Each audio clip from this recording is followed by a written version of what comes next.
بسم اللہ الرحمن الرحیم۔ شروع اللہ کے نام سے جو بڑا مہربان نہایت رحم والا ہے۔ السلام علیکم۔ آج ہم کلاس سیکنڈ ایئر کے مطالعہ پاکستان کا چیپٹر نمبر 1 پڑھیں گے، جس کا نام ہے اسلامی جمہوریہ پاکستان کا قیام۔ ہمارا آج کا ٹاپک ہے شملہ کانفرنس 1945۔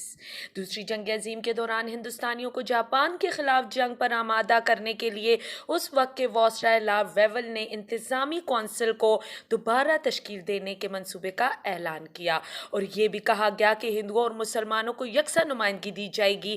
اس مقصد کے لیے ہندوستان کے بڑے لیڈروں کو شملہ آنے کی دعوت دی۔ 25 جون 1945 کو اس کانفرنس کا انعقاد کیا گیا۔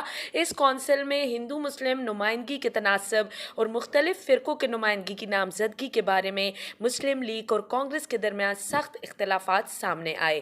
مسلم لیگ سے 5، کانگریس سے 6 اور اقلیتوں سے 3 نمائندے مانگے گئے تھے۔ شملہ کانفرنس میں مسلم لیگ اور کانگریس کا اختلاف بڑھتا گیا، کیونکہ قائد اعظم اور مسلم لیگ کا موقف تھا کہ کونسل میں 5 مسلمان نمائندوں کی نامزدگی مسلم لیگ کرے گی، جبکہ مولانا ابوالکلام آزاد اور کانگریس کے دیگر لیڈر اس بات کو ماننے کے لیے تیار نہیں تھے۔ کانگریس کا کہنا تھا کہ سارے نمائندے وہ خود منتخب کریں، اور اسی طرح یونینسٹ پارٹی کے سربراہ سر خضر حیات بھی کونسل کی ایک سیٹ کے لیے قائد اعظم کے اس موقف کی مخالفت کر رہے تھے۔ وہ نہیں چاہتے تھے قائد اعظم اور مسلم لیگ کونسل میں 5 مسلمان نمائندوں کی نامزدگی خود کریں۔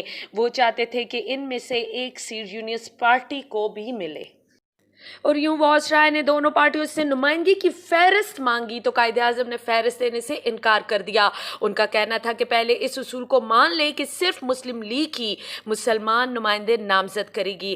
وائسرائے کے لیے یہ ممکن نہ تھا کہ مسلم لیگ کے تعاون کے بغیر عارضی حکومت کی تجویز پر عمل کرتے، لہٰذا انہوں نے خود ہی کانفرنس کی ناکامی کا اعلان کر دیا، اور یوں شملہ کانفرنس ناکام ہو گئی۔